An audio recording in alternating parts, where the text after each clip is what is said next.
Well, hello there, my friends. Chris Marcus here with you for Arcadia Economics, and we're recording live Monday, October 21st, which, as you may have heard, is one day ahead of this year's BRICS Summit. Certainly going to be an interesting event. I know there was a lot of discussion around last year's summit, which in some ways perhaps started with that Jim Rickards article where he thought there was going to be a big announcement, did not get a big announcement at that last meeting, that last year's meeting, and that's something that we can dig into today. I get the feeling that they weren't completely unnecessarily working on anything behind the scenes, but to dig into that, especially some expectations of what might happen at this year's meeting. A few things have already happened, which we'll comment on, and I am darn fortunate to be joined by two of my dear friends in the precious metal space and even outside of the precious metal space. Quite proud to know both of you. And of course, on the bottom, Vince Lanci of Goldfix and who also hosts a great morning show here in Arcadia. So Vince, welcome on in. Great video this morning and a pleasure to see you again today. How are you, sir? Vince, you appear to be muted right now. Well, there you have it. I'm back now. I'm just trying to mute my my distractions over here. Thank you for having me. I'm very happy to be here, and I'm happy to be with Matt as well, who has added a lot of current quality to the research that we're doing. Yeah. Well, thanks for making some time, Vince, and plenty to dig into. Although, Matt, pleasure to have you back on here. You've, in some ways, been our star of the year with a lot of the research that you contacted me with back in February. I remember it was before the prices started moving. One of the things that stood out to me is that when we talked about this, one of the main questions is that sure we've heard a lot of different things in gold and silver over the years that were going to be the big event. And one of the things I asked you was, okay, this could happen, but are we going to go through this without seeing the gold price move? And you said that it was not really set up to happen that way. And certainly it's been quite a big year in gold and silver. So, and especially your prior interviews on the show, I know a lot of people saw and appreciated. So it's a pleasure to have you back on in here. And how are you today, Matt?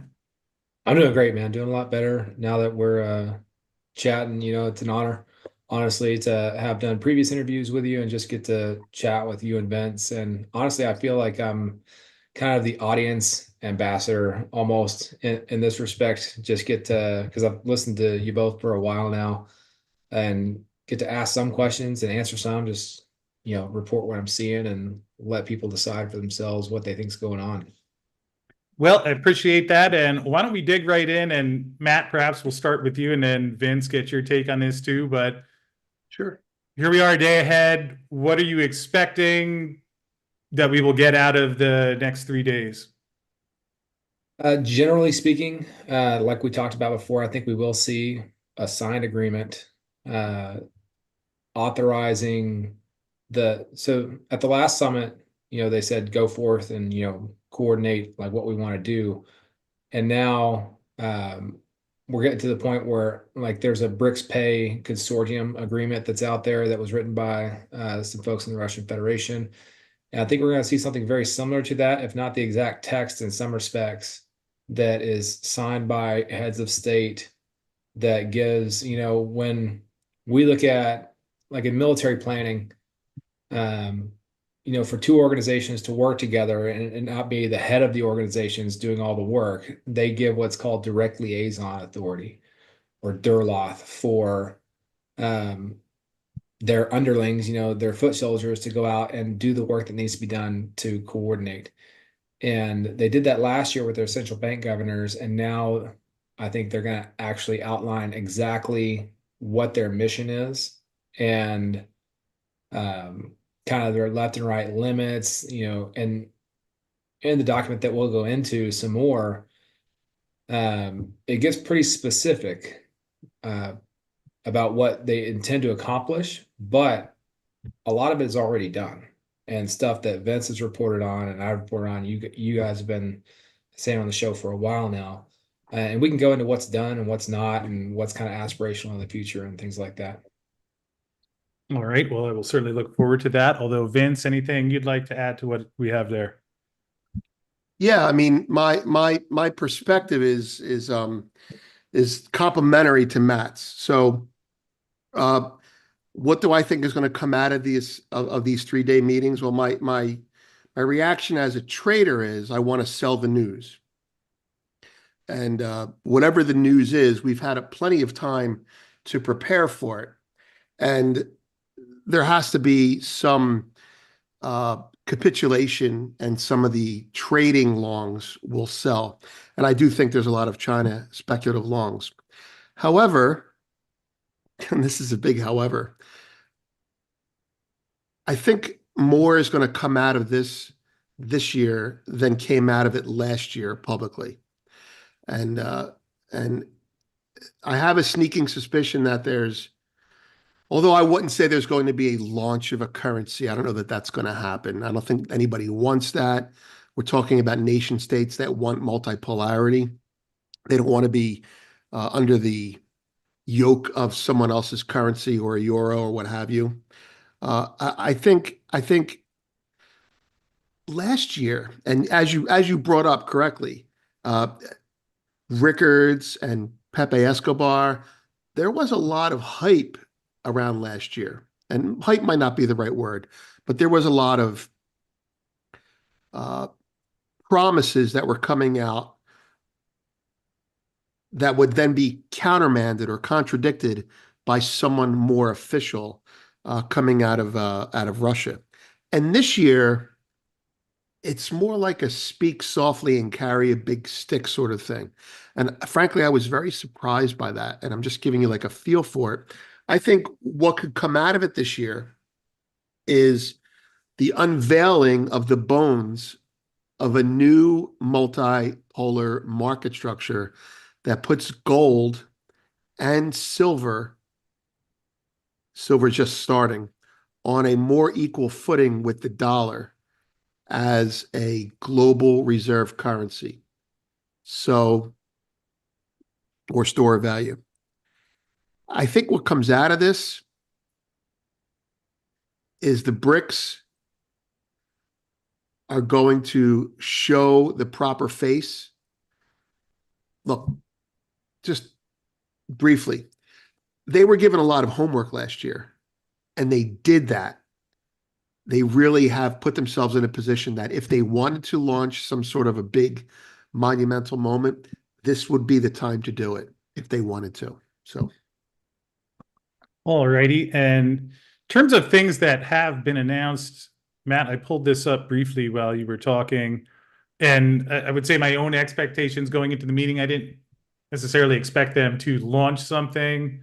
I wrote last week that I saw it as 50-50 of whether we'd have an official announcement, but perhaps more so what I was expecting would be commentary or something along the lines of what we see here, where on Friday, Pepe tweets out, "Welcome to the BRICS Pay card, just a demo for now." That was presented on Friday in Moscow, and says big news coming next week from Kazan. Further, what was interesting, as I think at Gold We Trust, they may have been the first to share this. I had someone email me about it too, but if you see on the BRICS Pay website, I'm apparently on the wrong page here, but they have a link in here, which I will try. There we go. And this is the BRICS Pay website, which they just mentioned. They had the demo, and here we see BRICS unit issue under discussion. So that was perhaps what I was hoping for, some sort of confirmation from the BRICS, not coming from Pepe Escobar or TAS, that this does exist. This is what we've heard Sergey Glaziev talk about. And if you click there, it takes you to the unit ecosystem white paper. So I'm certainly hoping we'll get more commentary, but in some ways, at least that clears some bars of what I was looking for. Matt, any thoughts about that? I know you're obviously well versed there, and perhaps you could explain what this BRICS Pay system actually is and what it means. Yeah. So you can either pull that site back up, or I can screen share with you something. If you pull that website back up and I'm look at giving the you screen agreement. sharing if you'd like to take control there. All right. Yeah. Let's see. Make sure I pick the right one to share here. All right, so you see this agreement on BRICS Pay Consortium. Mhm.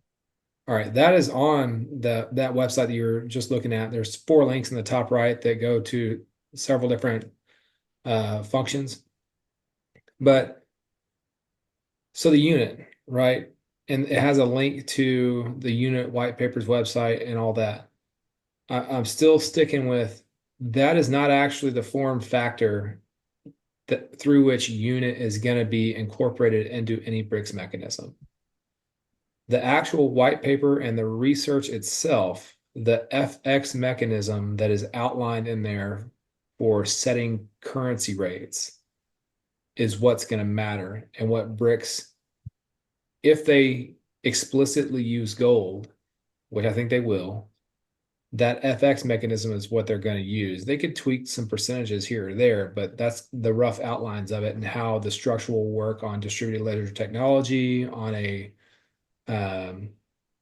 permissioned distributed node network. And that's outlined in the white paper. I don't know if it's laziness or lack of time or lack of manpower or whatever. They're using that website as the outline of what unit is, but don't get distracted by, they have on there like, invest on the front end, pay 80% for $1 or, like things like that that are very gimmicky and quite frankly distract from what unit is as a FX mechanism. But it's very significant that it's on the website because that's them almost explicitly saying gold is going to be involved in this. And it comes down to this this agreement on BRICS Pay Consortium. This is written by some Russian academics, but I expect an agreement very similar to, if not almost exactly this, to come out of the summit signed by heads of state as their direct liaison authorization to do these things. It sets up the Consortium Council that's highlighted here, very similar to Enbridge. They have what's called a steering committee. I expect the Consortium Council to effectively function as, if you've done any research on BIS Project Enbridge, what that steering committee functions as.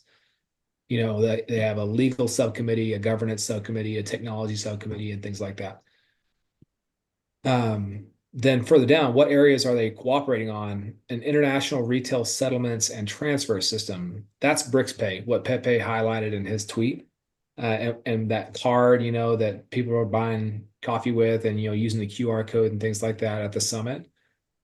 That's BRICS Pay from a public-facing perspective and a publicity perspective. It also functions with this international business-to-business payments. And then you see here the BRICS Plus International Settlement Unit.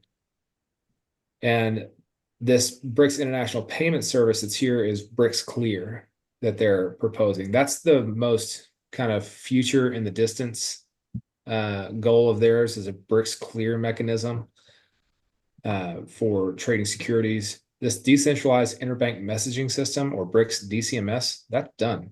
That's Enbridge. And payment gateways are pathways to integrate, SIPs in China or FPS in Russia, and all the individual payment systems that are based on ISO standards to integrate all those message systems into this BRICS DCMS that is effectively Enbridge from a technological perspective. And this agreement, I highlighted a few things that we can go through at whatever pace you want. I don't want to, drone on for too long, but it's written in a very broad way. How do we bring in new participants? How do you leave the organization? It says you must give 3 months notice, must be in writing. And only by agreement of all participants, unanimous consent, can new members be admitted. Things like that. It's very well crafted, I think, to preserve autonomy for the currencies and for the governments involved. And to not dictate terms in the way that the current IMF based system does. Okay, that makes sense. And perhaps we'll give. And share if you want to take this back. Okay. There you go. Vince, anything you'd like to touch on there, or any other things that you have seen in terms of steps already being implemented? Well, I think, first of all, just a quick comment about what Matt said before painting some color around it. The Enbridge concept, if you want to just zoom out a little bit, the Enbridge concept is like a funnel, and BRICS Pay is a mirror of the funnel going outward. So if you want to look at it that way, it's basically a funnel and a megaphone put together.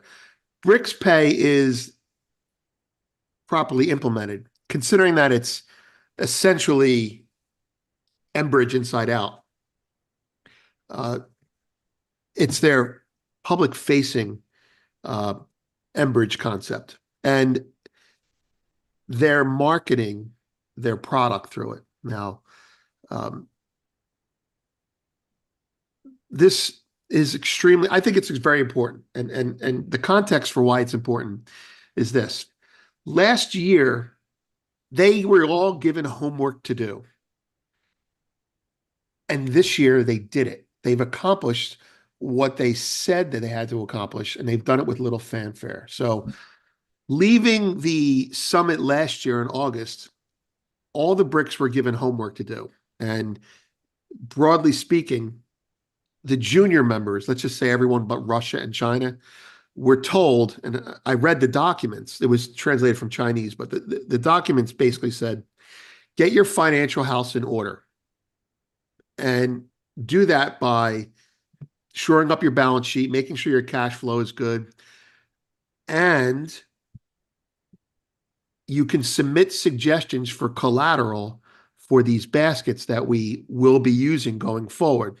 Now, the suggestions would be, I would say your own currency. That's going to be part of the basket. You'd probably suggest your own bonds, which they would reject. And you would suggest other commodities. Now, if you remember last year, I talked about pistachios. Like you can't use pistachios in Turkey because et cetera, et cetera. Well, that's where I started to hatch the idea of silver being one of the collateral points, but the collateral additions. The point is they all did their homework. They all made progress towards this area. And the evidence is the price of gold is 34% higher. Because what's the one way you can make your currency more acceptable on the BRICS platform, fix your balance sheet, and acquire more collateral for a platform that's already accepting it? And that's by buying gold.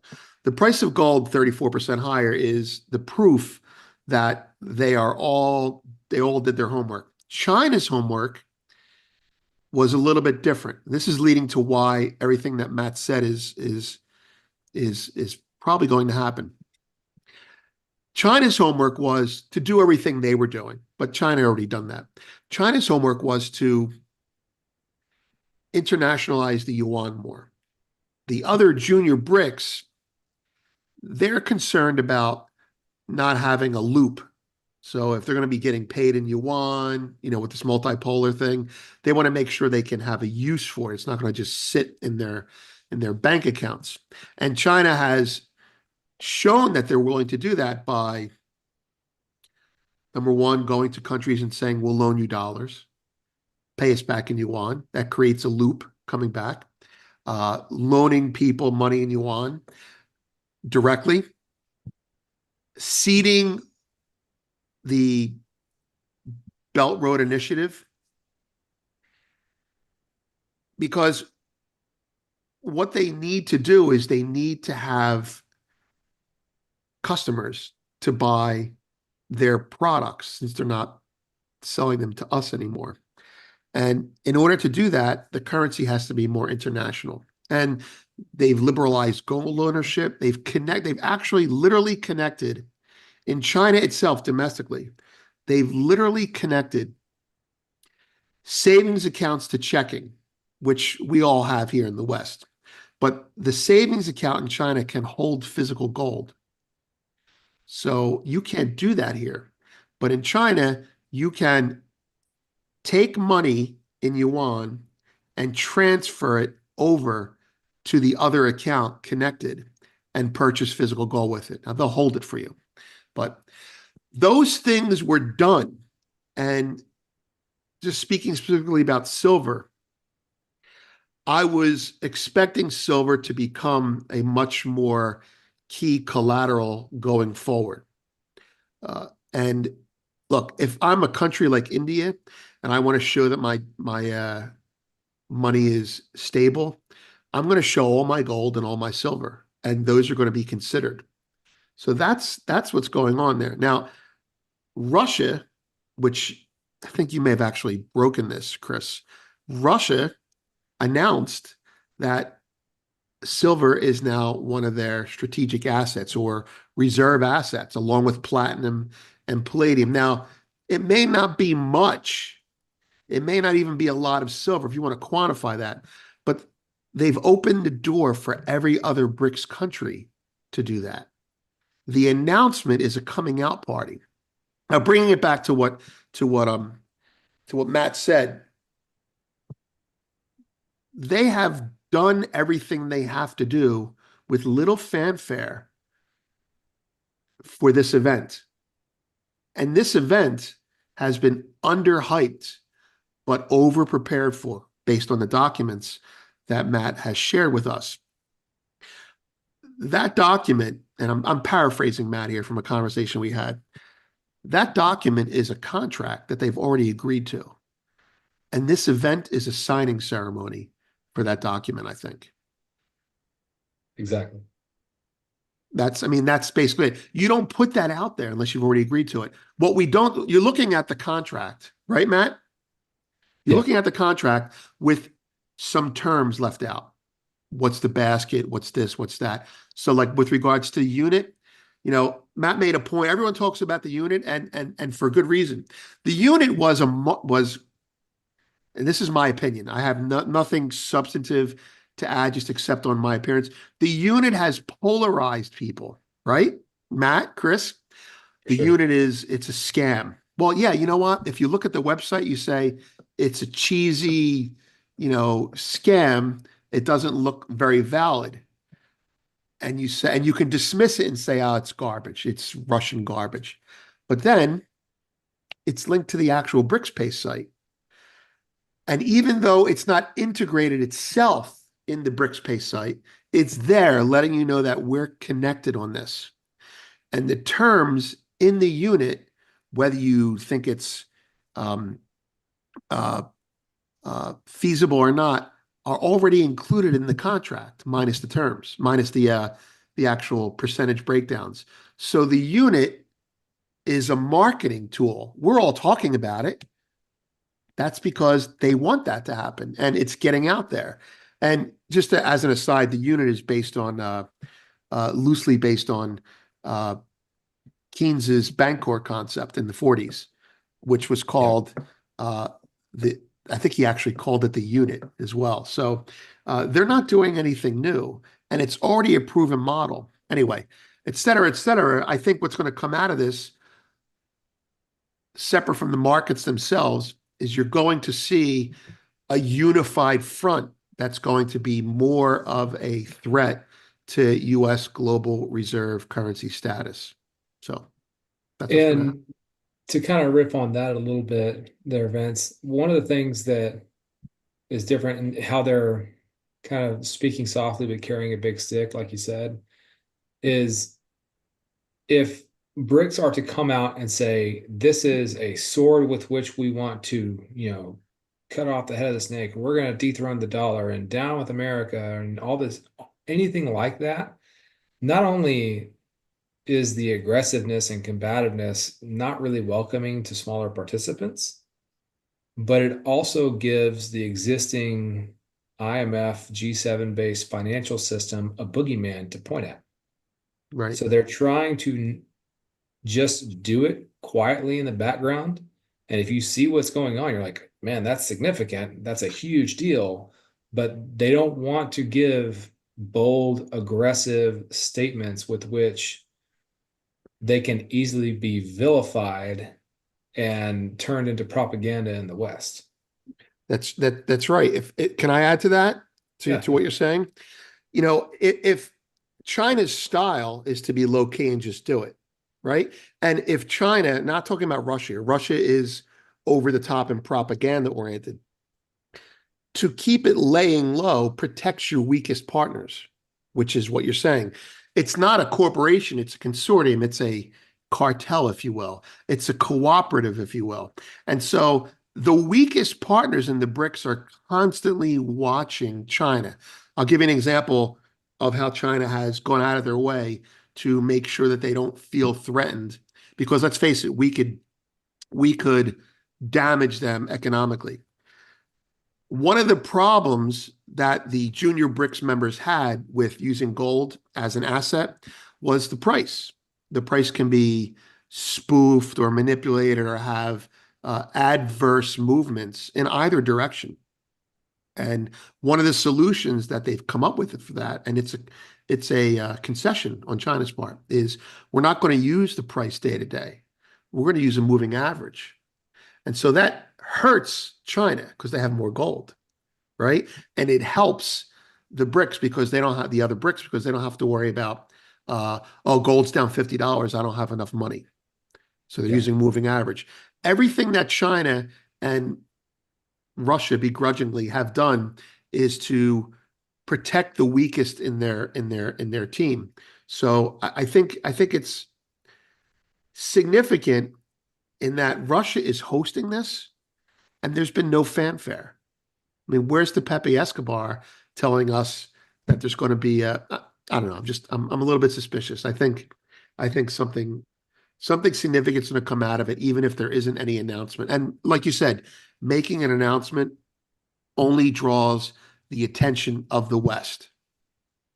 Yeah. That's it. I think to reassure people, like sounding kind of like duplicitous or talking out of both sides of my mouth, like there's going to be announcements out of this, and it will be significant and will revolve around the consortium agreement that I highlighted a moment ago and some of the other stuff you see on BRICS Pay website.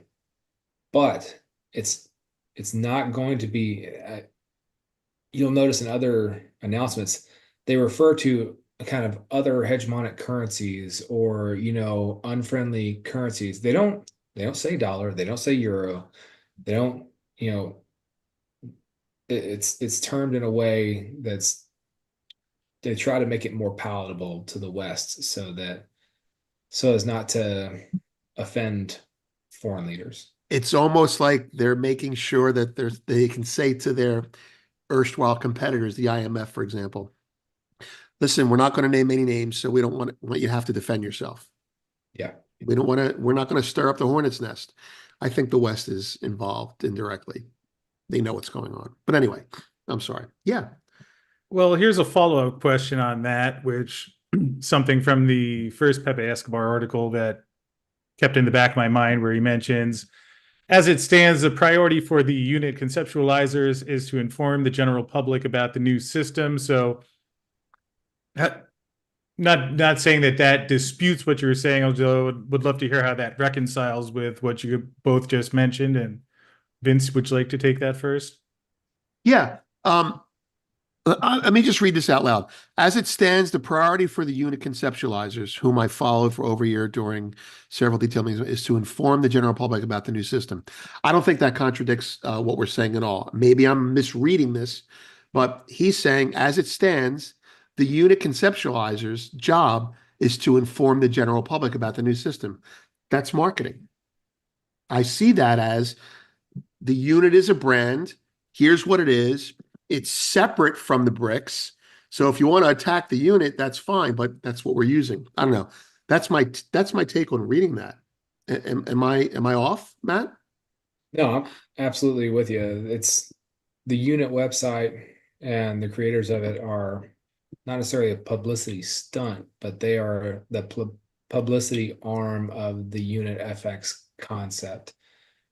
That, I mean, there's a few people that wrote a white paper and are trying to, essentially make a stable coin out of something, but ultimately their paper is an FX mechanism and it's beyond them. It's talked about by Putin, Dilma Rousseff, Chairman Xi, and Glaziev, all the players that are in the back rooms actually making the decisions about what is going to happen are having talks about that foreign exchange concept. And the website organizers and the white paper authors are just playing their bit role of publicizing, hey, it worked, we're talking about it, you know um a year in advance. That initial white paper came out in May of last year, and then the website got updated in, I want to say, February, maybe. It's been effective at doing exactly what they wanted it to do, to inform people, make them aware of the concept. I have a question for you guys about the unit specifically. It almost seems like the white paper is one thing and the website is completely different. It's almost like it's two different teams working together. I don't know. Correct. Yeah.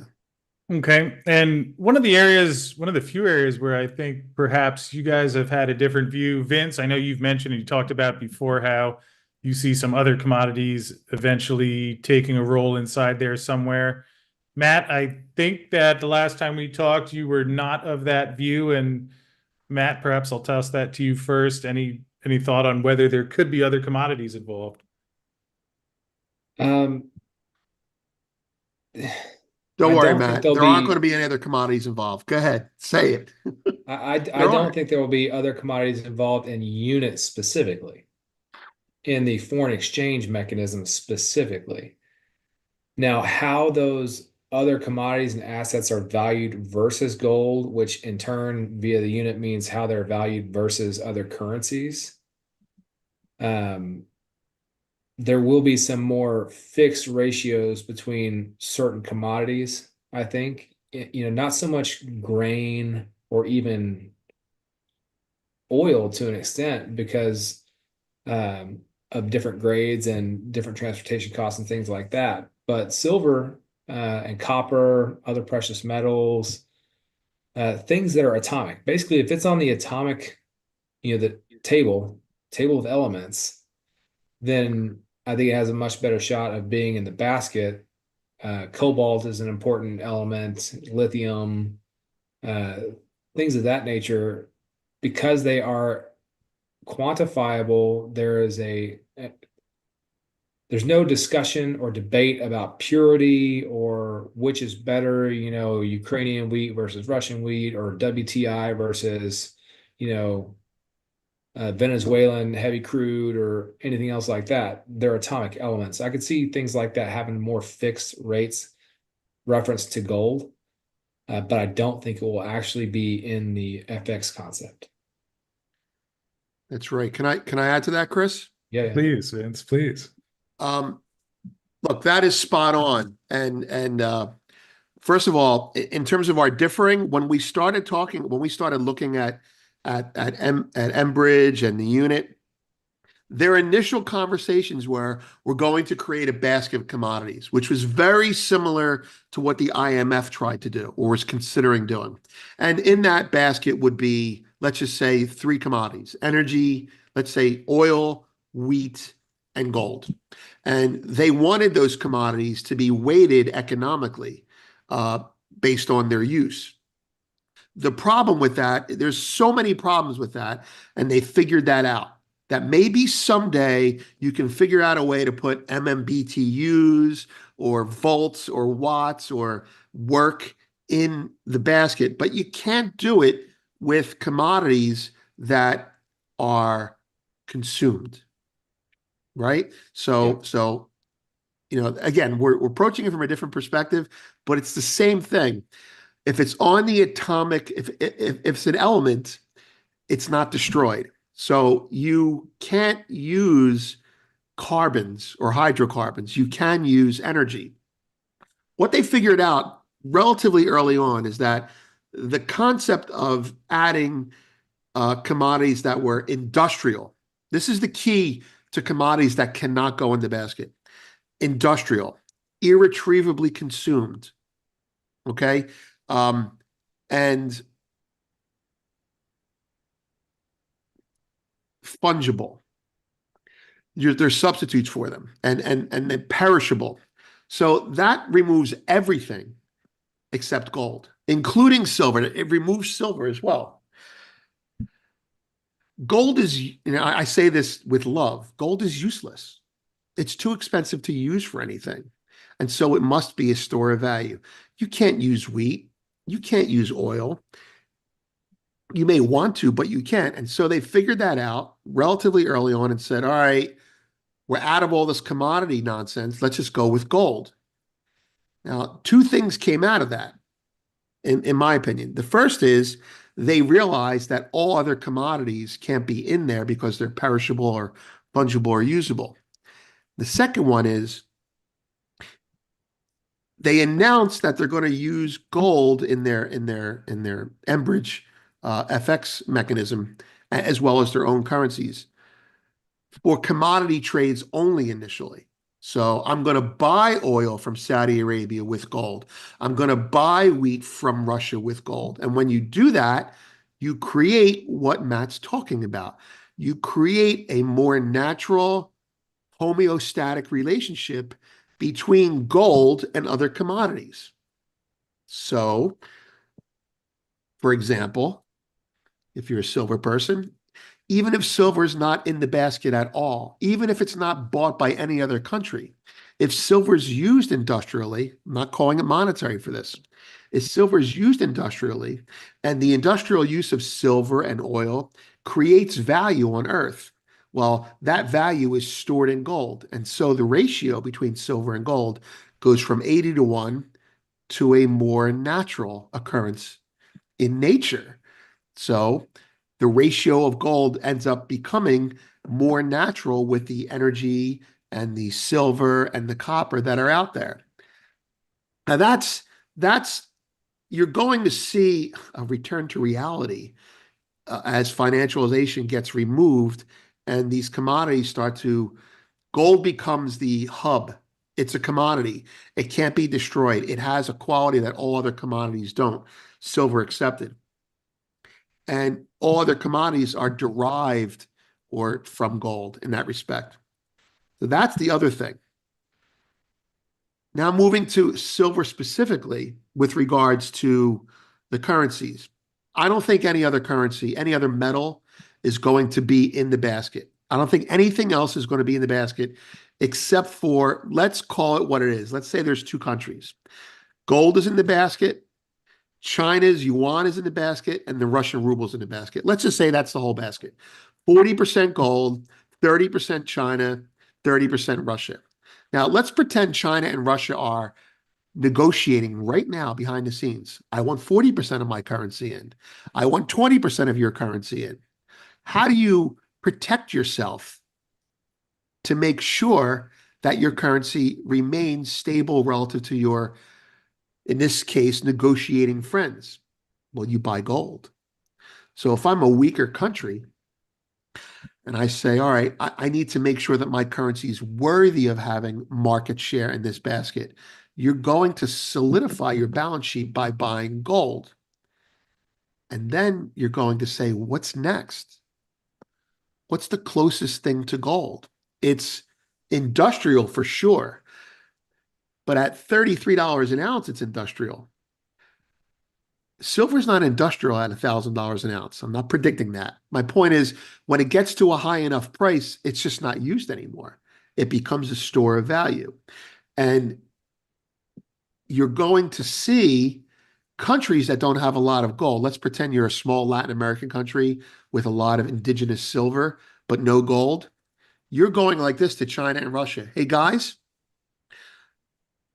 we've got wheat. No, we won't take wheat. We've got pistachios. No, we won't take pistachios. Well, we've got silver. We won't take silver. but we'll take your currency if you can substantiate the amount of silver you have stored.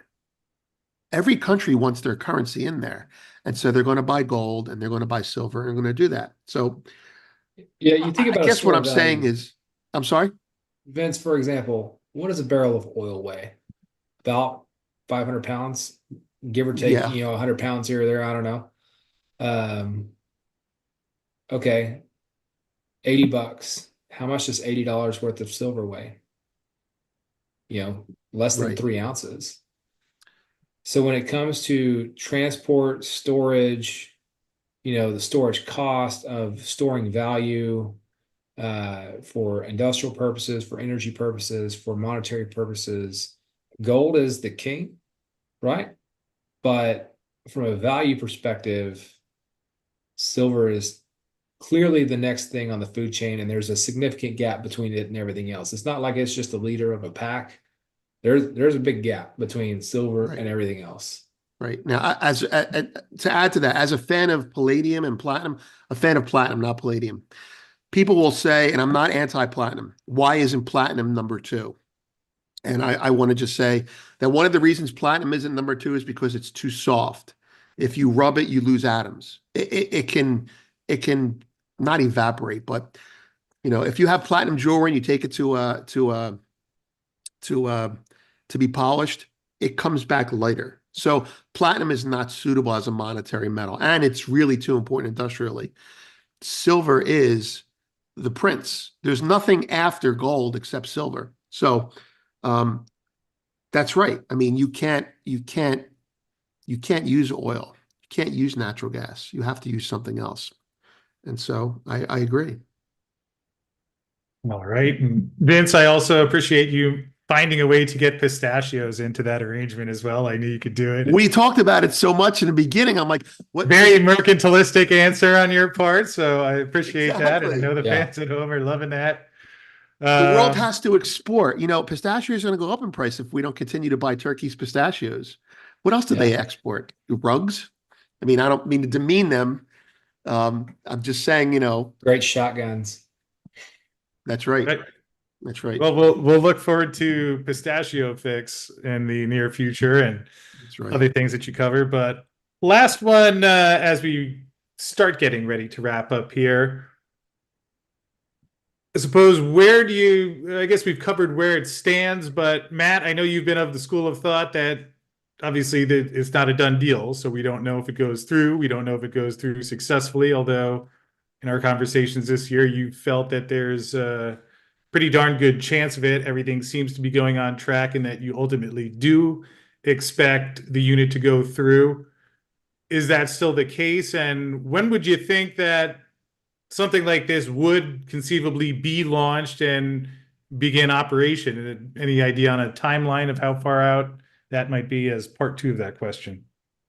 So the BRICS DCMS, the digital currency messaging system, I expect to be fully operational within a year, probably by the end of this year. And that's only because it already exists. The inclusion of unit as a FX mechanism is the most offensive thing to the IMF and the G7. And if it is ever publicly affirmed and announced, I would expect it to be years down the road, and then it won't be a head of state announcement. It'll be, um, lower people on the food chain just casually confirming that it already exists in interviews and that sort of thing. Um, you highlighted on the BRICS Pay website, it says issue under discussion because just sort of like Saudi Arabia, are they officially a BRICS member? Are there 9 BRICS members or are there 10? They've been very careful walking a line about whether or not they're officially a member of BRICS. That's the same sort of thing that all of them are doing with the unit. They're walking the line with the IMF, World Bank, Paris Club, all of these existing institutions that still hold tremendous amount of power. I wouldn't expect an announcement. I would put it less than 50% that there'll be an announcement that gold and the unit FX mechanism are explicitly included in BRICS Pay or the BRICS DCMS. But it is already happening, just like Vince talked Right. about. If you look at the signposts, it's done. It's already happening. Whether or not they announce it or not is kind of a moot point. Other Right. than right now, it's letting us pick up cheaper gold and silver, quite frankly. Yeah. If I can add to that, after watching all the stuff that came out after the actual unit paper, and that was, discussed in the Twitter sphere or X sphere, I kind of felt like the BRICS themselves were embracing but not acknowledging, or acknowledging but not embracing the unit publicly. And behind the scenes, they were using all the concepts. It's going to be reborn as the moon unit. They're not going to call it that. Yeah. It's a concept paper, but they're taking everything in it and putting it there. I think, and I don't have any information on this, but I've seen, what have I seen? I've seen in the US when trading platforms were evolving, ECNs, there were competing products popping up everywhere. And some were good and some were not. And whoever had the network and distribution kind of crowded everyone else out. I view the unit, the brand, the unit, not the concept unit. I view the unit as one of many competitors, but just has a really good inside track. And so I almost feel like it's Lavrov's brothers running it. It's a great idea, but we don't want him to come out and tell everyone, or a convicted felon, might be running for president too, right? But like, it seems to be a third rail because the word gold is in it explicitly. Yeah. There are no other documents I see here talking about gold. Matt and I were having a joke about this last month. They were talking about the tokenization. Tokenization Yeah. of what? Yeah. Like all the papers that the IMF was reading, that was written, it's going to be a great financial product, and we're going to be tokenizing. Tokenizing The what? concepts and the documents don't make it through the first edit if they put the word gold in it. That's Point right. blank. There's even other documents outlining how the system's going to work that talk about like import, export restrictions and logistics of movement and things like that. What are you moving? Like, what are you guys doing? What's moving where? What are the vaults for? Yeah.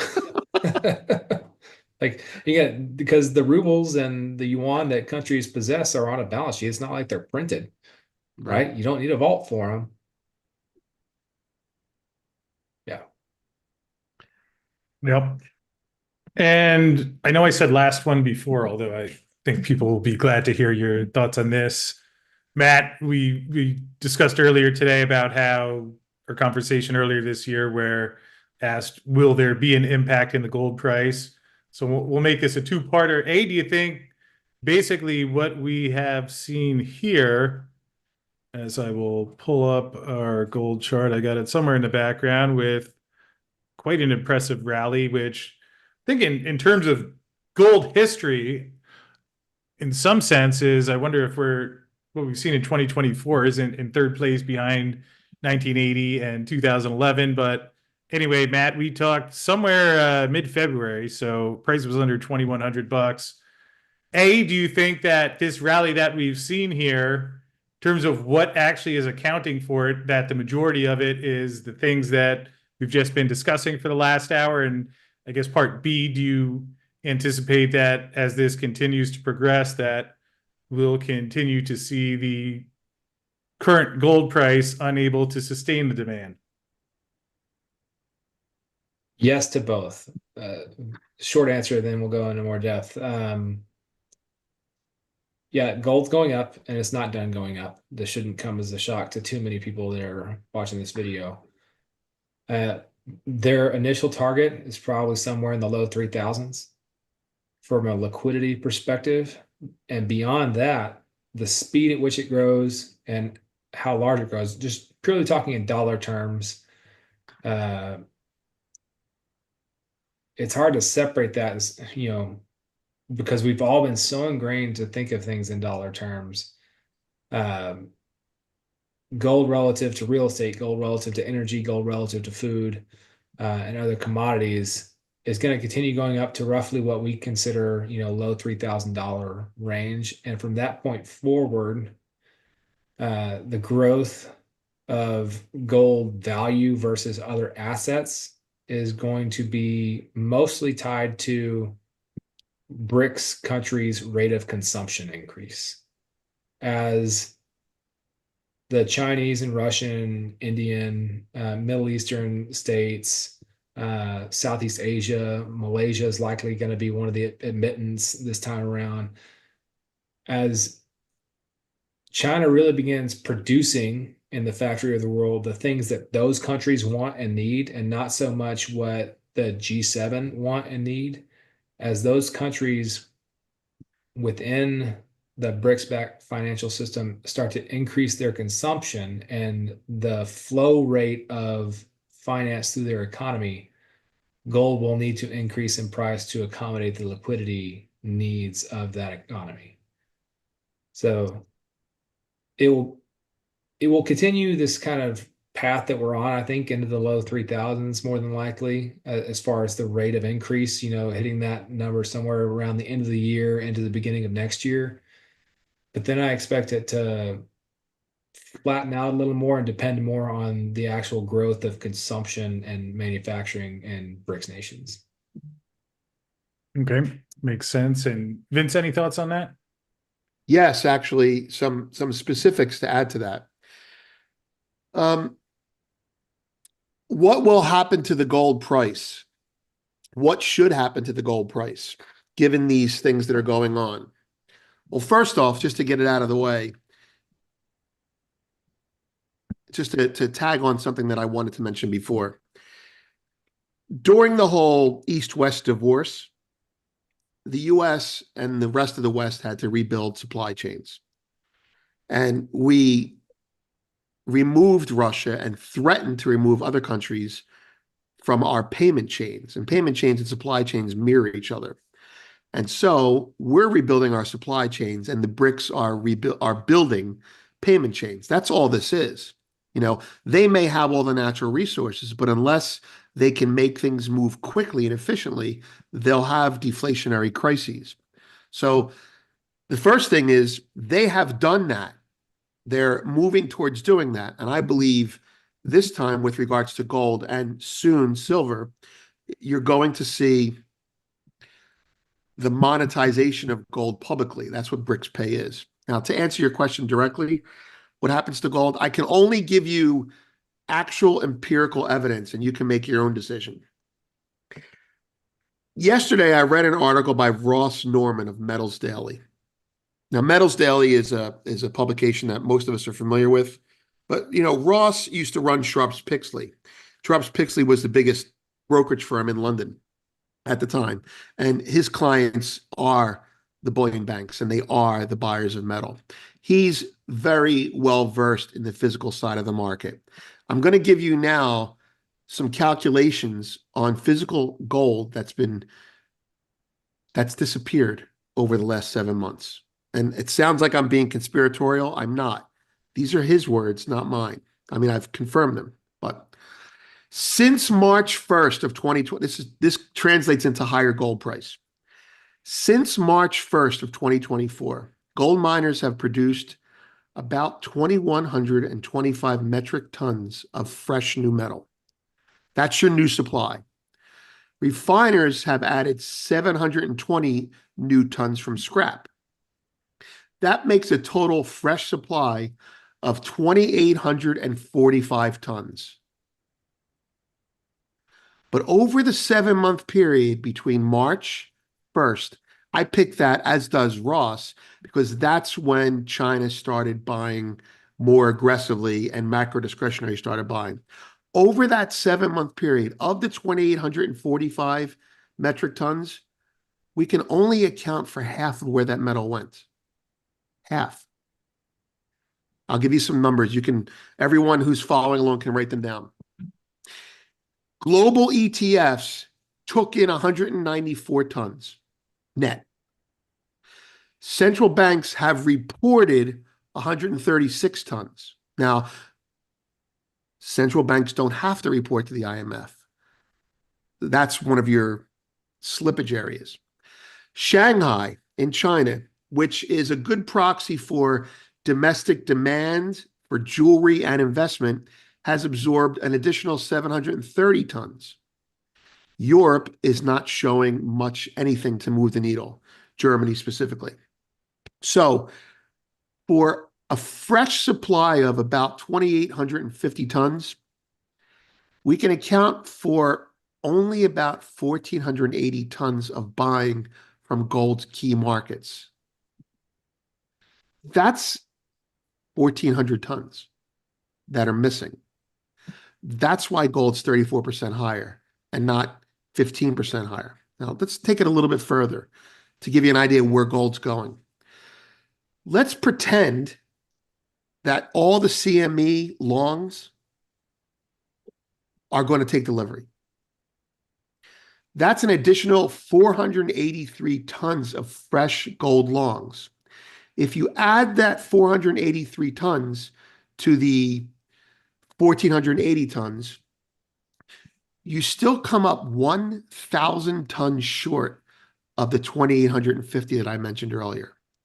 So you've got, to summarize, you've got 2,850 tons of fresh gold in the market, and 1,000 tons is unaccounted for.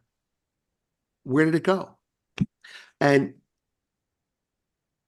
it went to central banks that are not reporting. It went to the PLA, China's army, which does not have to report publicly how much gold it buys.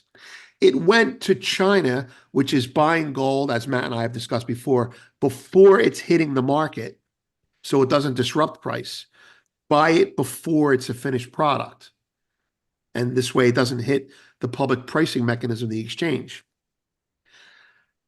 I believe that the BRICS and China in particular are continually accumulating gold in a manner that's underreported to not disrupt price. Much in the same way, they're not publicly marrying the unit because they don't want to piss off the IMF. They're doing it under the radar. Now, why would they be doing that? And this is where we get to the gold price. Well, there are three potential reasons for this gold to be missing. The first, and not in any particular order, but the first is Shanghai. This is Ross Norman's feeling.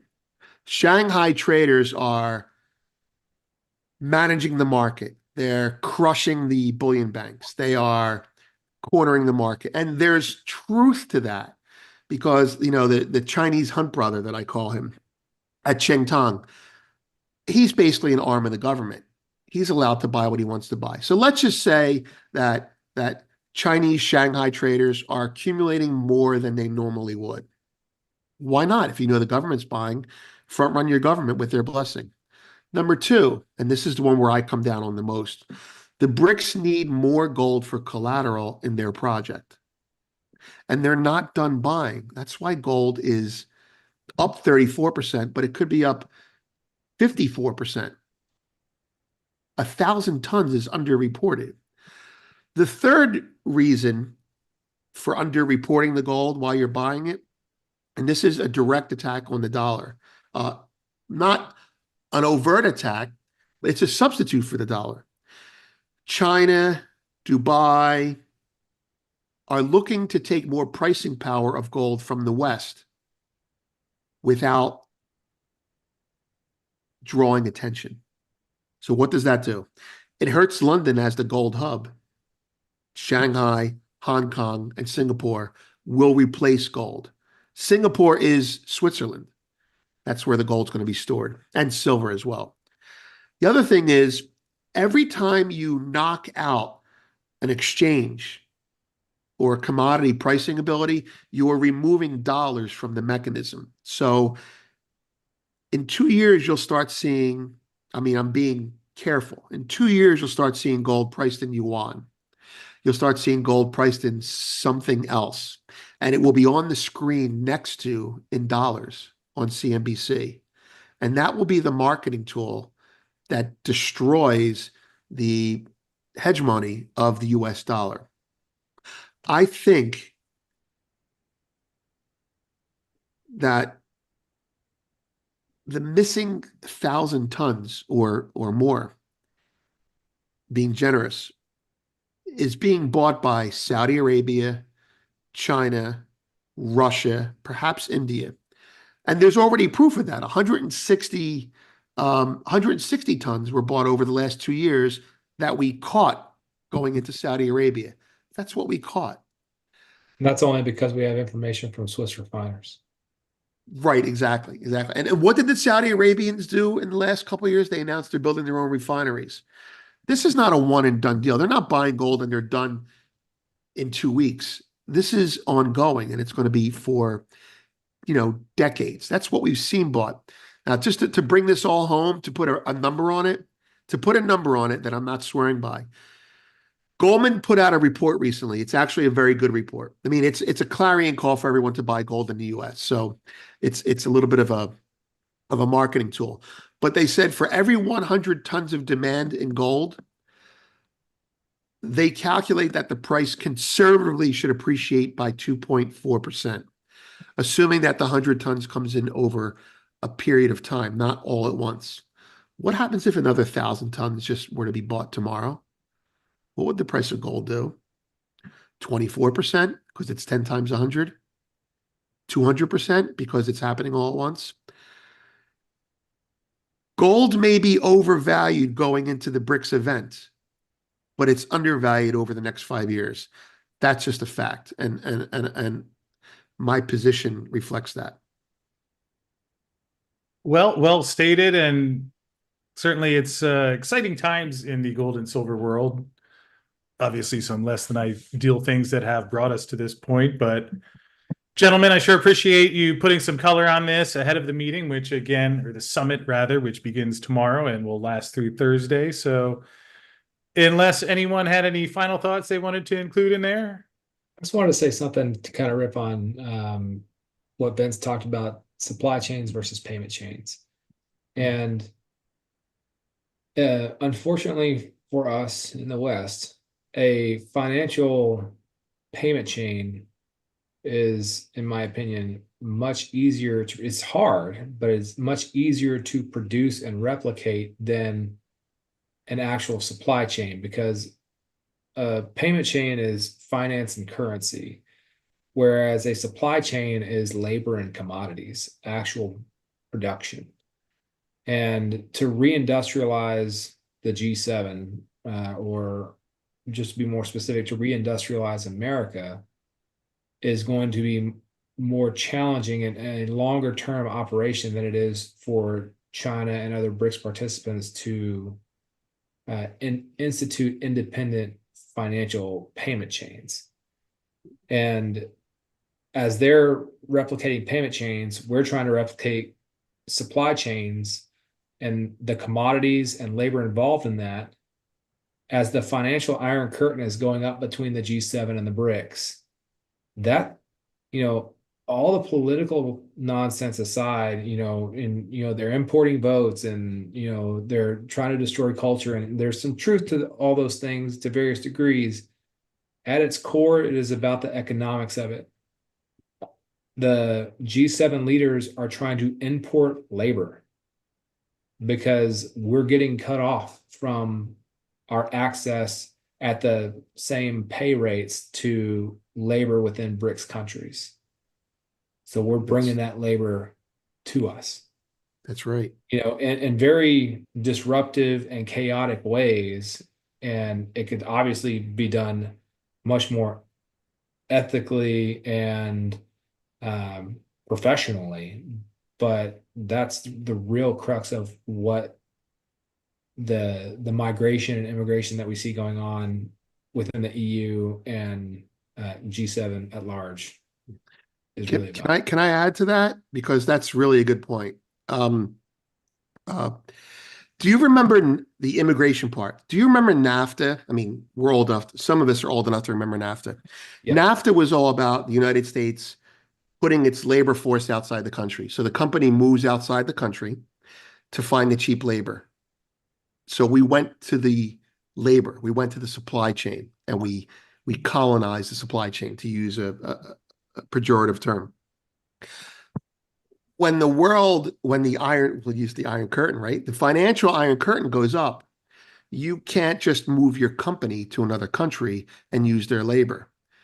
And so we used to export the companies to get access to the labor.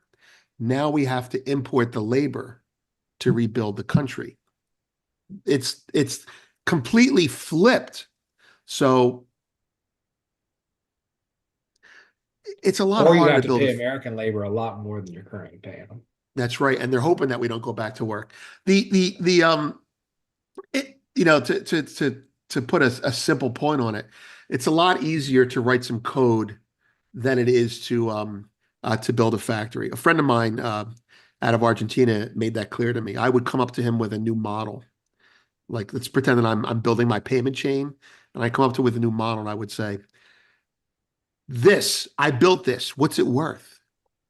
And he would say to me, intentionally just throwing water on what I said, and say, how much time did it take you? And I'm like, I don't know, 12 hours. He goes, well, I'll pay you for 12 hours by the hour, because I can have someone else do it, in 12 hours too, after I take a look at it. He goes, now build a factory without labor, with code writers. And that's where we are now. We have to build a physical plant. And so we need the labor. That's all very true. Yeah. Well, should be some interesting times ahead. And either case, I sure appreciate you guys stopping by here today, making some time, and certainly appreciate everyone at home watching. Obviously, hope you enjoyed today's show and found this helpful for whatever we may hear this week. And real quick, before we wrap up, Matt, I'm going to pull up your Twitter feed here and let folks know where they can find you. I believe it's EF Bullion on Twitter, where Matt publishes his thoughts and research and dukes it out with a few adversaries in the precious metals industry. But Matt, thanks again for making some time and really educating a lot of people on what's been going on here, and think many might not have otherwise found out. So thank you for being here, and good to see you as always. Yeah, good to see you. Thanks for having me, Chris. Good to see you, Vince. And of course, Vince, who is VBL's Ghost, which now exists as a t-shirt, Soren Thek on Twitter. And of course, you can find him at goldfix.com. So Vince Lanci, thank you also for being here. Second time on the channel today, but nice to have you here as always. Thanks for having me. This was great. This is great. Well, thank you. And also would just like to mention that we also did start a Substack last week.